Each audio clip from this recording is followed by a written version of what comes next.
Hello everyone, how are you all? I hope you guys are doing well. So guys, welcome back to our channel and start करेंगे अपना आज का session. तो आज के session में हम लोग डिस्कस कर रहे हैं, ये है आपकी एक मैराथन क्लास जो हम कह सकते हैं कि आपके लिए आज हम लेकर आए हैं मैराथन क्लास। ये आपकी जो क्लास है ये 3 पार्ट्स में कवर की जाएगी। तो यहाँ पर हम प्रीवियस ईयर के क्वेश्चंस को डिस्कस करेंगे। आपके यूनिट 10 हायर एजुकेशन सिस्टम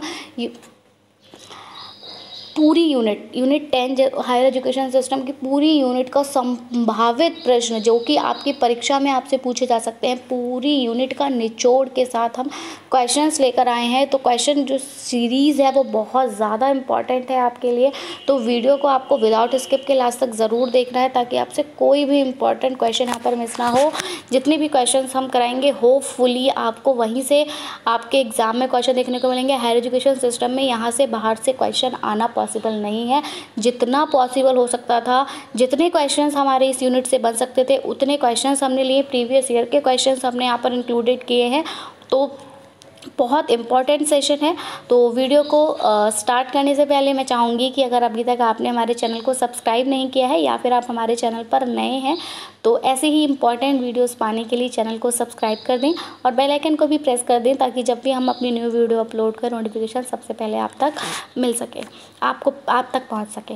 तो और वीडियो को लाइक ज़रूर से करें अगर आपको पसंद आए। तो चलिए ज़्यादा टाइम वेस्ट नहीं करेंगे, सेशन स्टार्ट करेंगे। तो ये हमारी मैराथन क्लास का पार्ट 1 रहने वाला है, UGC NET JRF exam paper 1 unit 10 that is higher education system. तो चलिए बढ़ेंगे अपने पहले क्वेश्चन की तरफ, देखेंगे सेशन का first question. And this question says that which of the following are the objectives of राष्ट्रीय उच्चतर शिक्षा अभियान।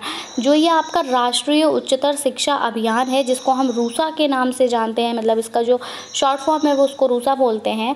तो इनके क्या उद्देश्य हैं? तो पहला है कि to improve the overall quality of state institutions. राज्य के जितने भी इंस्टीट्यूशंस होते हैं उन सभी की ओवरऑल क्वालिटी को इम्प्रूव करना राष्ट्रीय उच्चतर शिक्षा अभियान का उद्देश्य होता है। बिल्कुल होता है, क्योंकि हमारे राज्य में जितने भी इंस्टीट्यूशंस होते हैं उनका फर्नीचर कैसा रहेगा, वहाँ पर उसकी बिल्डिंग कैसी रहेगी, वहाँ पर वाटर फैसिलिटीज़, हेल्थ फैसिलिटीज़, जितनी फैसिलिटीज़ प्रोवाइडेड की जाती हैं स्टूडेंट को उन सभी का ध्यान जो है वो कौन रखता है? राष्ट्रीय उच्चतर शिक्षा अभियान रखता है। इसी का उद्देश्य होता है। ठीक है, नेक्स्ट है to ensure adequate availability of quality faculty. बिल्कुल सही बात है। देखिए, कोई भी इंस्टीट्यूशन अगर हम चला रहे हैं तो उसको चलाने के लिए फैकल्टी की भी रिक्वायरमेंट होती है। अब ये हमारा यूट्यूब चैनल चल रहा है तो अगर यहाँ पर आपको पढ़ाने वाला कोई नहीं होगा तो आप यहाँ पे वीडियोस देखने क्यों आओगे? सिमिलरली अगर कोई भी इंस्टीट्यूशन खोला जाता है वहाँ पर अगर अच्छी फैकल्टी नहीं होगी तो स्टूडेंट्स वहाँ एडमिशन क्यों लेंगे? नहीं लेंगे। तो जो ये राष्ट्रीय उच्चतर शिक्षा अभियान है इसका उद्देश्य रहता है कि ये इंस्टीट्यूशन में अच्छे से अच्छी, बेहतर से बेहतर फैकल्टी को वहाँ पर अवेलेबल कराए ताकि जो स्टूडेंट्स के डाउट्स हैं वो क्लियर हो सकें, ताकि स्टूडेंट्स के कंसेप्ट्स क्लियर हो सकें, स्टूडेंट्स बेहतर तरीके से पढ़ पाएँ, समझ पाएँ और अपना एनरोलमेंट बढ़ाएं। ठीक है, तो राष्ट्रीय उच्चतर शिक्षा अभियान का पहला उद्देश्य तो ये होता है कि स्टेट इंस्टीट्यूशंस जितने भी होते हैं, जितने भी राज्यों में इंस्टीट्यूशंस होते हैं, सबकी ओवरऑल क्वालिटी को वो इम्प्रूव करता है। दूसरा ही साथ साथ वो अच्छी फैकल्टी की अवेलेबिलिटी भी प्रोवाइड कराता है। नेक्स्ट है to create new institutions through upgradation of existing autonomous college. दूसरी बात है कि जो राष्ट्रीय उच्चतर शिक्षा अभियान है इसका एक और उद्देश्य होता है, वो ये होता है कि ये नया इंस्टीट्यूशन बनाते हैं। कैसे बनाते हैं? तो जो भी हमारे ऑलरेडी एग्जिस्टिंग ऑटोनॉमस कॉलेजेस होते हैं उनको अपग्रेड करके ये नए इंस्टीट्यूशंस बनाते हैं। जैसे कि आप लोग ये भी कह सकते हो कि मान लीजिए कोई कॉलेज पहले से खुला हुआ है। ठीक है, मैं बरेली से बिलोंग करती हूँ तो मैं आपको इसका एग्जांपल देती हूँ। जैसे यहाँ पर राष्ट्रीय institute of management and technology एक कॉलेज है। ठीक है, जो बरेली से होंगे वो जानते होंगे। तो राष्ट्रीय institute of management of technology है। ठीक है, यानी यहाँ पर बीटेक, बीएससी ये सब होता है। यहीं से पहले ये वाला कॉलेज इस्टेब्लिश हुआ था जब ये कॉलेज अच्छे से रन किया उसके बाद यहाँ का जो मैनेजमेंट था उसने एक दूसरा कॉलेज ओपन किया जिसको राष्ट्रीय मेडिकल कॉलेज के नाम से जाना जाता है। तो राष्ट्रीय हॉस्पिटल भी है और राष्ट्रीय मेडिकल कॉलेज भी बना। तो यहाँ पर वही कहा गया कि जो एग्जिस्टिंग ऑटोनॉमस कॉलेज था वो राष्ट्रीय institute of management and technology था। यहीं से जो न्यू इंस्टीट्यूशन यहाँ से क्रिएट किया गया तो वो आपका राष्ट्रीय इंस्टीट्यूट था मेडिकल साइंस का। ठीक है, तो अपग्रेडेशन हो गया पहले वाले राष्ट्रीय का नए वाले राष्ट्रीय में, तो 2 ब्रांचेस ओपन हो गई। ठीक है, तो ये भी राष्ट्रीय उच्चतर शिक्षा अभियान जो है रूसा जो है उसका ये भी उद्देश्य है। तो पहले, दूसरे, तीसरे तीनों उद्देश्यों को राष्ट्रीय उच्चतर शिक्षा अभियान फॉलो करता है। चौथा है to downgrade universities with poor infrastructure into autonomous college. ऐसा नहीं करता। देखिए ये तो बिल्कुल आपको नेगेटिव दिख रहा है कि डाउनग्रेड, किसी भी यूनिवर्सिटी को डाउनग्रेड क्यों करेगा वो, जो ज़रूरी नहीं है कि हर यूनिवर्सिटी की जो इंफ्रास्ट्रक्चर है वो बहुत ज़्यादा अच्छा हो। ऐसा भी है, काफ़ी बरेली में भी ऐसे कॉलेजेस हैं उनका इंफ्रास्ट्रक्चर बहुत ज़्यादा अच्छा नहीं है, बट स्टिल जो क्वालिटी एजुकेशन है वो वहाँ पर दी जा रही है क्योंकि वहाँ पर फैकल्टी जो है वो क्वालिटी फैकल्टी है। तो ज़रूरी नहीं कि इंफ्रास्ट्रक्चर ख़राब होने की वजह से जो राष्ट्रीय उच्चतर शिक्षा अभियान है ये यूनिवर्सिटीज़ को डाउनग्रेड करेगा ऑटोनॉमस कॉलेजेस में। ऐसा ये नहीं करता है, बिल्कुल गलत बात है। तो यहाँ हमारे ये 3 स्टेटमेंट सही हुई, A, B एंड C, और ये आपको देखने को मिल रही है ऑप्शन नंबर 2 में। So here option number 2 is the correct answer for this question. आगे बढ़ेंगे अगले सेम हम हिंदी में भी देखेंगे। ठीक है, तो निम्नलिखित में से कौन से राष्ट्रीय उच्चतर शिक्षा अभियान रूसा के उद्देश्य हैं? तो राज्य संस्थानों की समग्र गुणवत्ता में सुधार करना है, गुणवत्तापूर्ण संकाय की पर्याप्त उपलब्धता सुनिश्चित कराना है, बिल्कुल है। मौजूदा स्वायत्त कॉलेजों के उन्नयन,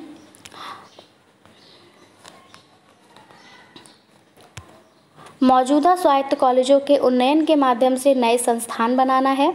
तीनों ही उद्देश्य हैं राष्ट्रीय उच्चतर शिक्षा अभियान के। बट खराब बुनियादी ढांचे वाले विश्वविद्यालयों को स्वायत्त कॉलेजों में अपग्रेड करना ये इसका उद्देश्य नहीं है। इसको किसी को नीचा दिखाने का इसका मोटिव नहीं है। क्लियर? तो यहाँ पर हमारा जो करेक्ट ऑप्शन है वो ऑप्शन नंबर 2 के साथ जाएगा, that is A, B and C। आगे बढ़ेंगे, देखेंगे सेशन का next question. The grounds on which discrimination in admission, the ground on which discrimination in admission to educational institution is constitutionally prohibited are। देखिए क्या होता है कि पहले क्या होता था कि कुछ सीमाएं निर्धारित कर दी जाती थी, कुछ लिमिट सेट कर दी जाती थी कि किसी भी एजुकेशनल इंस्टीट्यूट में सिर्फ इन लोगों को एडमिशन दिया जाएगा, बाकी इन लोगों को एडमिशन नहीं दिया जाएगा। ठीक है, तो हमारा जो संविधान आया, हमारा जो कॉन्स्टिट्यूशन आया उसमें इसको प्रोहिबिट किया गया कि ये जो आप रिलीजन के आधार पर ले लीजिए, सेक्स के आधार पर ले लीजिए, इसके आधार पर अगर आप डिस्क्रिमिनेशन करते हैं किसी भी एजुकेशनल इंस्टीट्यूट में एडमिशन लेने के लिए तो उसको आप पूर्णतः निषेध माना जाएगा। आप इस तरह का कोई भी लिमिट सेट नहीं कर सकते, आप इस तरह का कोई रूल्स और रेगुलेशन नहीं बना सकते, इनकी बेसिस पे आप स्टूडेंट को एडमिशन लेने में डिस्क्रिमिनेशन नहीं शो करेंगे। तो वो कौन कौन से डिस्क्रिमिनेशन हैं जिनकी वजह से एडमिशन नहीं दिया जाता था? देखिए, रिलीजन पहला है आपका, क्या रिलीजन है, क्या सेक्स है, क्या प्लेस ऑफ बर्थ है या फिर नेशनैलिटी है। बिल्कुल, तो यहाँ पर अगर आप बात करें तो पहले कुछ हमारे विश्वविद्यालय ऐसे थे, जैसे मान लीजिए आपका अलीगढ़ मुस्लिम यूनिवर्सिटी है, ठीक है, एंड बनारस हिंदू यूनिवर्सिटी है। तो ये 2 यूनिवर्सिटीज़ हैं, हम इनको मानेंगे काफ़ी बड़ी यूनिवर्सिटीज़ हैं। तो जब स्टार्टिंग में ये बनी थी तो यहाँ पर रूल था कि अलीगढ़ में सिर्फ मुस्लिम स्टूडेंट ही एडमिशन लेंगे, कोई भी हिंदू कैंडिडेट यहाँ पर अलाउ नहीं किया जाएगा। Same thing happens with Banaras university also कि यहाँ पर सिर्फ हिंदू कैंडिडेट्स एडमिशन लेंगे, कोई भी मुस्लिम कैंडिडेट को यहाँ पर अलाउ नहीं किया जाएगा। तो जो हमारा कॉन्स्टिट्यूशन था उसने इसी बात को प्रोहिबिट किया कि आप रिलीजन के आधार पे किसी भी इंस्टीट्यूशन में किसी भी बच्चे को एडमिशन लेने से नहीं रोक सकते, चाहे वो हिंदू हो, चाहे वो मुस्लिम हो, चाहे सिख हो, चाहे ईसाई हो, किसी भी रिलीजन को फॉलो करता हो वो इंडिया में किसी भी इंस्टीट्यूट में एडमिशन ले सकता है। और अगर उसको इस रिलीजन की बेसिस पर एडमिशन लेने से रोका जाएगा तो वो लीगल एक्शन भी ले सकता है अगेंस्ट द एजुकेशनल इंस्टीट्यूशन। ठीक है, तो इसकी बेसिस पे ये ग्राउंड था। दूसरा आपका सेक्स था। पहले क्या होता था कि भैया नहीं, सिर्फ बॉयज़ ही एडमिशन लेंगे, गर्ल्स को अलाउ नहीं करेंगे हम अपने कॉलेज में एडमिशन लेने के लिए।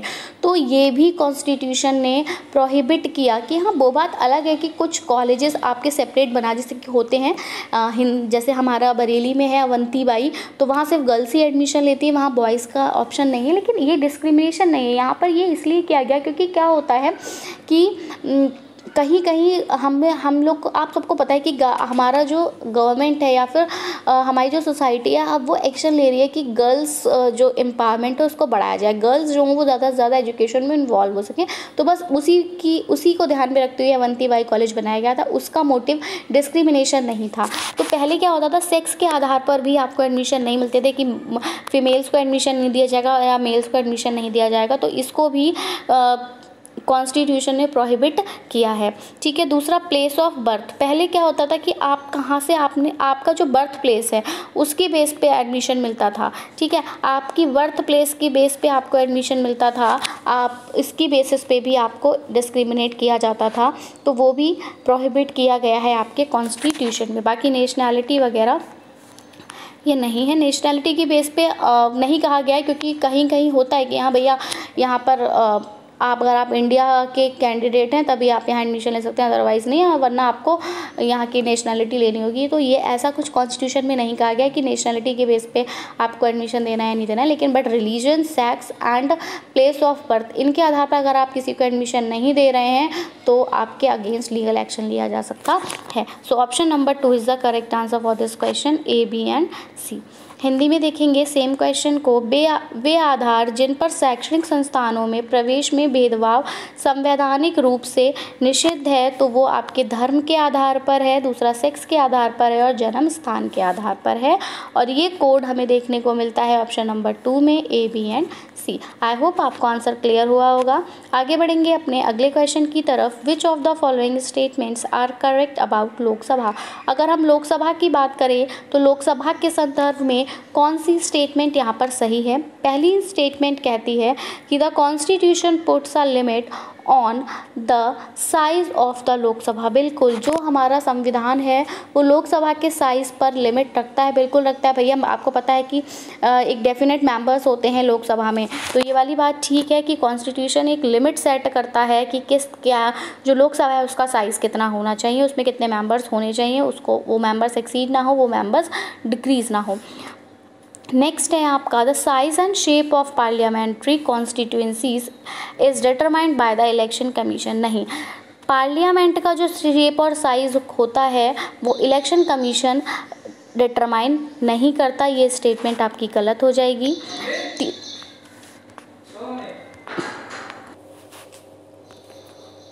First past the post electoral system is followed.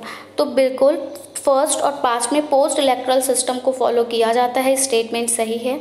Next है the speaker of Lok Sabha does not have a casting vote in case of an equality of votes.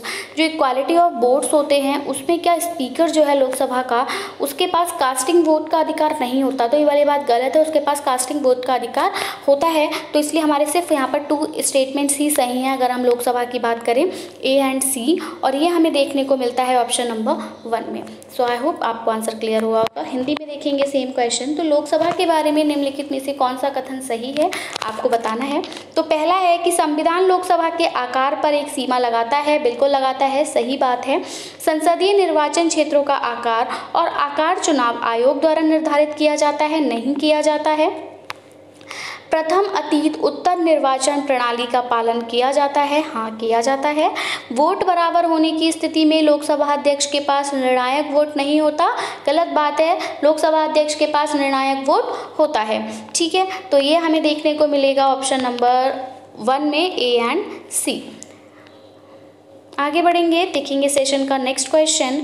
This question says that public order as an item in the constitution figures in. जो public order होता है एक item की तरह constitution में, वो किस में आता है? आपका यूनियन लिस्ट में आता है, स्टेट लिस्ट में आता है, या कंकरेंट लिस्ट में आता है, या रेसिडुअरी पार्ट्स में आता है। सो जो करेक्ट आंसर होगा यहाँ पर, पब्लिक ऑर्डर जो होता है वो कॉन्स्टिट्यूशन में आपका स्टेट लिस्ट के अंतर्गत आता है। सो option number 2 is the correct answer for this question. Hindi में देखेंगे, संविधान में सार्वजनिक व्यवस्था को एक मद के रूप में दर्शाया गया है। तो सार्वजनिक व्यवस्था को एक मद के रूप में राज्य सूची में दर्शाया गया है। The term of office of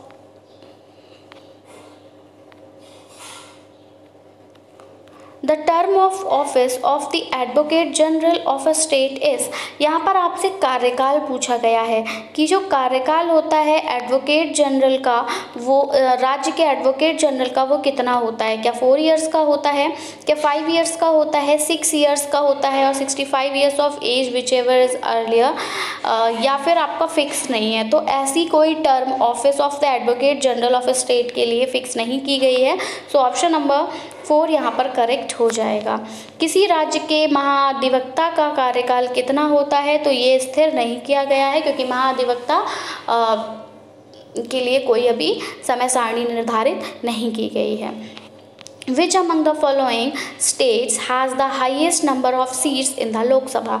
आपसे पूछा है कि महाराष्ट्र में, राजस्थान में, तमिलनाडु में, या फिर वेस्ट बंगाल में, इन चारों राज्यों में से कौन से राज्य के पास लोकसभा में सबसे ज़्यादा नंबर ऑफ सीट्स हैं? ठीक है, सो महाराष्ट्र की अगर हम बात करें तो महाराष्ट्र एक ऐसा राज्य है जहां पर लोकसभा में हाईएस्ट नंबर ऑफ सीट्स देखी जाती हैं। याद रखने वाली बात है, महाराष्ट्र में सबसे ज़्यादा हाईएस्ट नंबर ऑफ सीट्स हैं इन लोकसभा। निम्नलिखित में से किस राज्य में लोकसभा की सीटों की संख्या सबसे अधिक है? तो option number 1 that is Maharashtra. Which of the following core values among the institutions of higher education are promoted by the NAC? आपसे पूछा है कि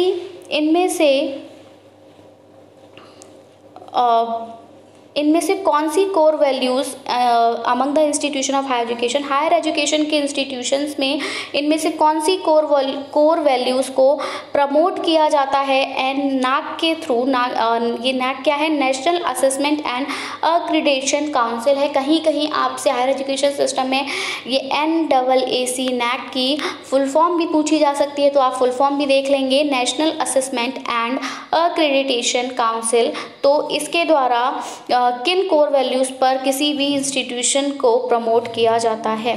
तो contributing to the national development, आप नेशनल डेवलपमेंट के लिए कंट्रीब्यूट करते हैं, या फिर fostering global competencies among the students के बीच में ग्लोबल कॉम्पिटेंसीज को फॉस्टर करने के लिए, या फिर inculcating a value system among students and teacher, students और टीचर में एक वैल्यू सिस्टम को इनकलकेट करने के लिए, या फिर promoting the optimum utilization of the infrastructure की जो ऑप्टिमम यूटिलाइजेशन है उसको प्रमोट किया जाता है। तो अगर हम बात करें कोर वैल्यूज़ की, जो कि हमारे हायर एजुकेशन इंस्टीट्यूशंस में देखा जाता है, जो कि हमारा national assessment and accreditation council promote करती है, तो वो क्या करती है? सबसे पहली बात तो वो कंट्रीब्यूशन देती है टू नेशनल डेवलपमेंट। राष्ट्रीय स्तर पर जो भी विकास है उसमें अपना योगदान देती है। साथ ही साथ जो भी हमारी ग्लोबल कॉम्पिटेंसीज पाई जाती हैं स्टूडेंट्स में, उनको वो फॉस्टर करती है, फॉस्टर इन द सेंस कि उसको बढ़ावा देती है। ठीक है, inculcating a value system among student and teacher और स्टूडेंट्स में एक वैल्यू सिस्टम को भी बढ़ाती है कि किस तरह से स्टूडेंट और टीचर के बीच में एक वैल्यूज़ जो है, एक नैतिकता जो है वो बनी रहे। ठीक है, तो ये 3 स्टेटमेंट यहाँ पर सही हो जाएंगी, और 4th स्टेटमेंट जो है हमारी गलत है कि वो कोई भी इंफ्रास्ट्रक्चर के लिए कोई भी ऑप्टिमम यूटिलाइजेशन प्रोवाइड नहीं करती है। अब हमें करेक्ट को आंसर यहाँ से चूज़ करना है। यहाँ पे जो आपको कोड्स दिए हैं, तो जैसा हमने देखा कि A, B and C statement correct थे, so option number 2 is the correct answer for this question. Hindi में देखेंगे सेम क्वेश्चन को, उच्च शिक्षा संस्थानों में निम्नलिखित में से कौन से मूल मूल्य को NAAC NAC राष्ट्रीय मूल्यांकन और प्रत्यायन परिषद द्वारा बढ़ावा दिया जाता है? राष्ट्रीय विकास में योगदान देना,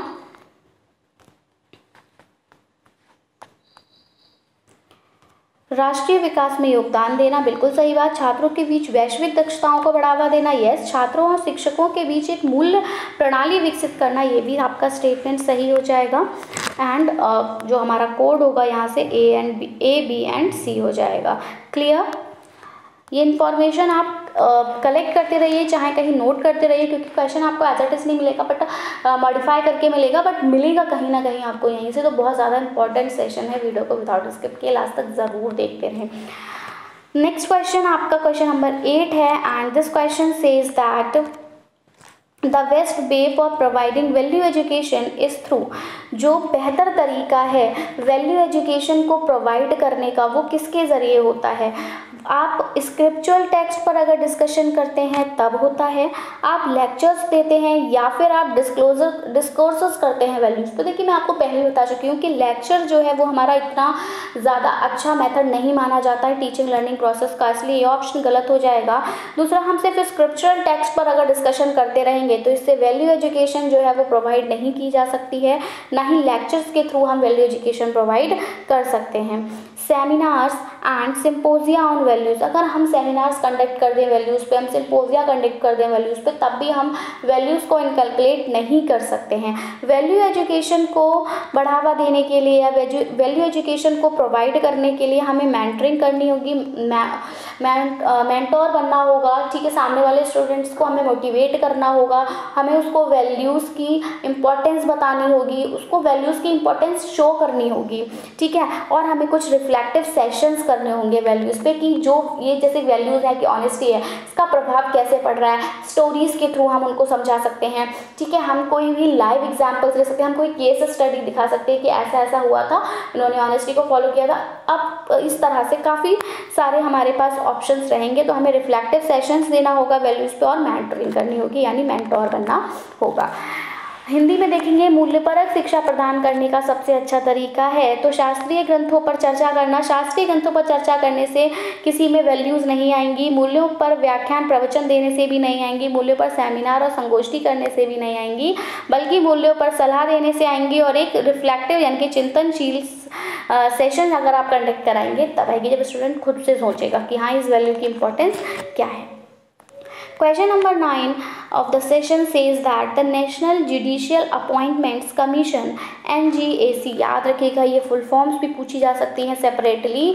तो NJAC की जो फुल फॉर्म है वो है the national judicial appointments commission, और इसको डिक्लेयर किया गया अनकॉन्स्टिट्यूशनल वाइज को कब असंवैधानिक घोषित किया गया था, मतलब किसके द्वारा इसको असंवैधानिक घोषित किया गया NJAC को? तो सुप्रीम कोर्ट ऑफ इंडिया ने इसको असंवैधानिक कहा, या हाई कोर्ट ने कहा, या हाई कोर्ट और सुप्रीम कोर्ट दोनों ने ही कहा, या फिर इंडिया के प्रेसिडेंट ने कहा? तो सुप्रीम कोर्ट ऑफ जो इंडिया है इसने NJAC को अनकॉन्स्टिट्यूशनल डिक्लेयर किया या फिर असंवैधानिक घोषित किया। राष्ट्रीय न्यायिक नियुक्ति आयोग NJAC को असंवैधानिक घोषित कर दिया गया है। किसके द्वारा असंवैधानिक घोषित किया गया है? तो भारत का सर्वोच्च न्यायालय के द्वारा इसको असंवैधानिक घोषित किया गया है। Question number 10, which of the following statements about the Indian political system is are correct? Indian political system की अगर हम बात करें तो कौन सी स्टेटमेंट यहाँ पर सही होंगी? The president is both head of the state and head of the government. जो प्रेसिडेंट होता है वो स्टेट का हेड भी होता है और स्टेट का गवर्नमेंट भी होता है, ये वाली स्टेटमेंट सही है। या पार्लियामेंट हमारी सुप्रीम होती है, सर्वोच्च होती है। या सुप्रीम कोर्ट जो है वो गार्जियन होता है कॉन्स्टिट्यूशन का।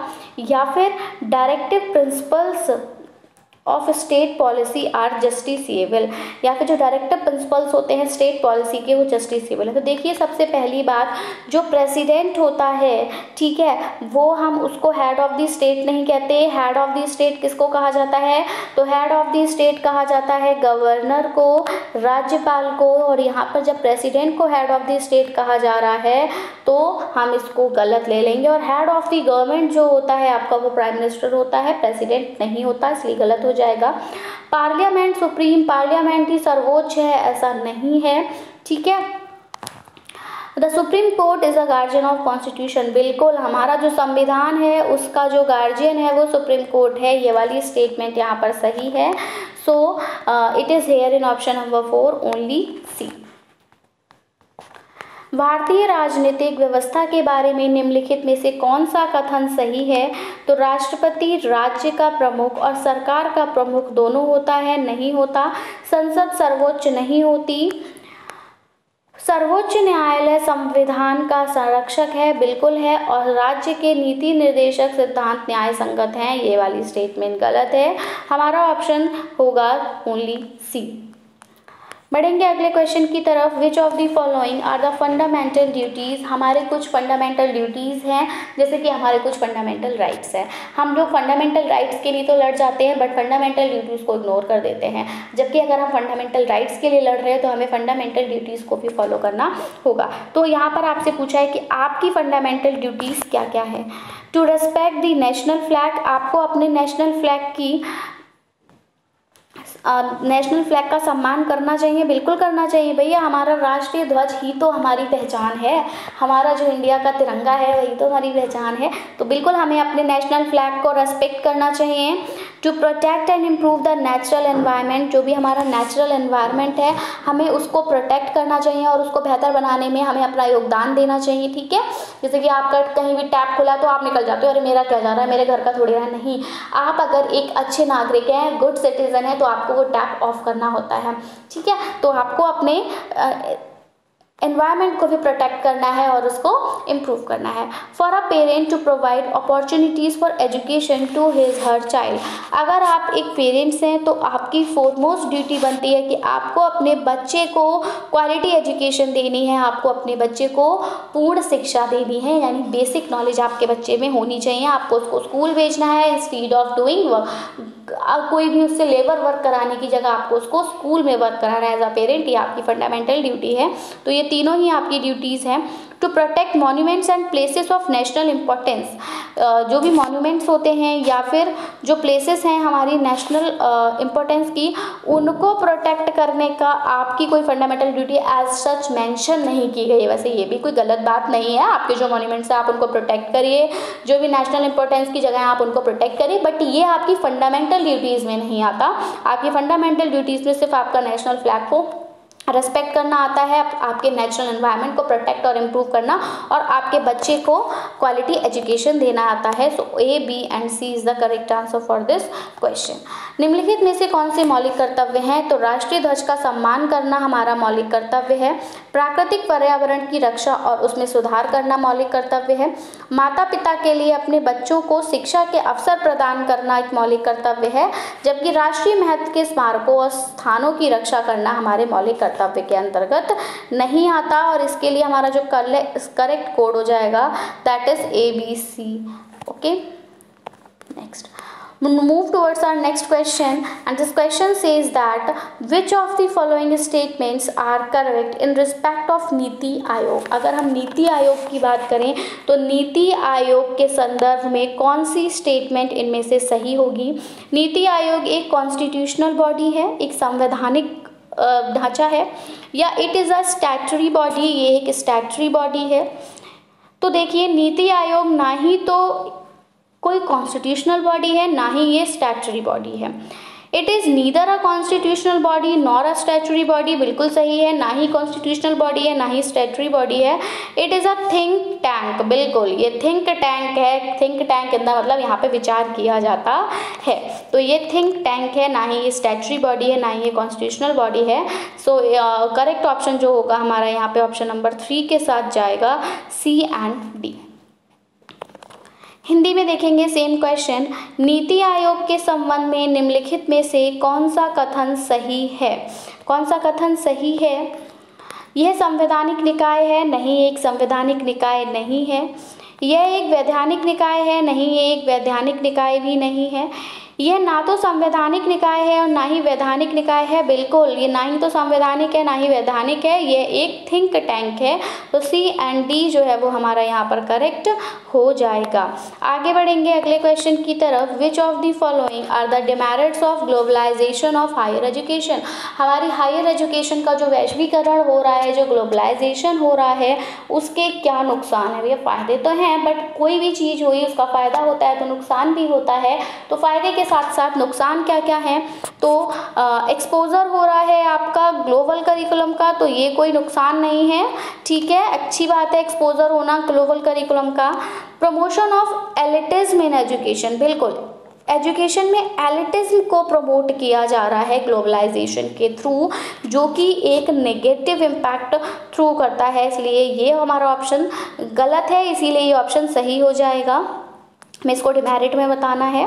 Next, commodification of higher education, higher education का कॉमोडिफिकेशन हो रहा है, ये स्टेटमेंट सही है। And increase in the cost of education, बिल्कुल पढ़ाई को तो बिल्कुल ऐसा बना दिया सोना चांदी बेच रहे हैं, तो इंक्रीज हो रहा है एजुकेशन की कॉस्ट में। तो ये तीनों ऑप्शंस यहाँ पर सही हैं। So it is here in option number 3 B, C and D. Hindi में देखेंगे, उच्च शिक्षा के वैश्वीकरण के निम्नलिखित में से कौन से दोष हैं। तो पहला दोष तो इसमें है कि ये शिक्षा में अभिजात्यवाद को बढ़ावा दे रहा है, बिल्कुल दे रहा है। उच्च शिक्षा का वाणिज्यीकरण हो रहा है और शिक्षा की लागत में वृद्धि हो रही है। ये तीनों ही ऑप्शन सही हैं, जो कि हमें कहाँ दिखाई दे रहे हैं, ऑप्शन नंबर 3 में, B, C and D. Moving towards our next question. तो which of the following statements are correct about deemed universities. अब आपकी जो डीम्ड यूनिवर्सिटीज़ हैं उनके संदर्भ में कौन सा स्टेटमेंट यहाँ पर सही है। तो the governor of state is the chancellor of deemed universities. State का गवर्नर जो होता है वो डीम्ड यूनिवर्सिटी का चांसलर होता है, नहीं होता। They can design their own syllabus and course work, बिल्कुल डीम्ड यूनिवर्सिटीज़ जो होती हैं वो अपना खुद का सिलेबस और अपना खुद का कोर्स वर्क जो है वो डिज़ाइन करती हैं। जैसे कि आपके जैसे मान लीजिए बरेली में MJPRU यूनिवर्सिटी, तो MJPRU यूनिवर्सिटी सिलेबस और कोर्स वर्क जो है वो लागू करती है और उसी को इससे जो एफिलिएटेड जितने भी कॉलेजेस होते हैं इसी को फॉलो करते हैं। बट ये जो डीम्ड यूनिवर्सिटीज़ होती हैं ये अपना खुद का सिलेबस फॉलो करती है, ये अपना खुद का कोर्स वर्क बनाती हैं। तो ये वाले स्टेटमेंट सही है डीम्ड यूनिवर्सिटीज़ के बारे में। दूसरी, they can frame their own guidelines regarding admission and fees, बिल्कुल एडमिशन और फीस को लेके ये अपनी खुद की गाइडलाइंस निर्धारित करती हैं। And they can grant degrees, और ये डिग्रीज भी देती हैं, बिल्कुल देती हैं। तो ये यहाँ पर भी B, C and D statement correct हो जाएगा, statement B, C and D. तो डीम्ड विश्वविद्यालय के बारे में निम्नलिखित में से कौन सा कथन सही है। तो वे अपना स्वयं का पाठ्यक्रम और पाठ्यक्रम कार्य डिजाइन कर सकते हैं। वे प्रवेश और फीस के संबंध में अपने स्वयं के दिशा निर्देशों को तैयार करते हैं, बिल्कुल करते हैं। और वे डिग्री प्रदान करते हैं, यस ये डिग्री प्रदान करते हैं। सो B, C and D options are correct. So the last question for our session, last but not the least, मूल्यपरक शिक्षा पर ध्यान केंद्रित करने से उसका उद्देश्य सर्वोत्तम रूप से पूरा होता है। समाज में प्रचलित सांस्कृतिक प्रथाएं, और सॉरी इंग्लिश में तो देखा ही नहीं शायद मैंने, वो इंग्लिश में ये क्वेश्चन है भी नहीं, चलिए कोई नहीं, हिंदी में ही देख लेते हैं। या चलिए इसको नेक्स्ट सेशन में कवर कर लेंगे हम, इसके नेक्स्ट पार्ट में क्वेश्चन नंबर 15 से कवर कर लेंगे, इसका इंग्लिश भी ले आएंगे और हिंदी भी ले आएंगे। So that's all about our session आपको कैसा लगा ज़रूर बताइएगा, वीडियो को ज़रूर से लाइक करिएगा, शेयर करिएगा, चैनल को सब्सक्राइब करिएगा। और इस तरह से आपको आप किस यूनिट पे मैराथन चाहिए, बैक टू बैक मैराथन, ये आपका पार्ट 1 था। अभी हमारे इसके काफ़ी क्वेश्चंस रह गए हैं यूनिट 10 के, ये पार्ट 1 था, आपके लिए पार्ट 2 भी आएगा और पार्ट 3 भी आएगा। 3 पार्ट्स में हम as much as possible questions को कवर करेंगे। अप्रॉक्स 50 क्वेश्चंस हम कवर करेंगे और ये 50 क्वेश्चंस आपकी कंप्लीट यूनिट 10 का निचोड़ है। प्रीवियस ईयर में आए हुए क्वेश्चंस की बेसिस पे हमने क्वेश्चंस बनाए हैं। प्रीवियस ईयर के क्वेश्चंस में एज इट इज क्वेश्चंस भी आपको देखने को मिलेंगे।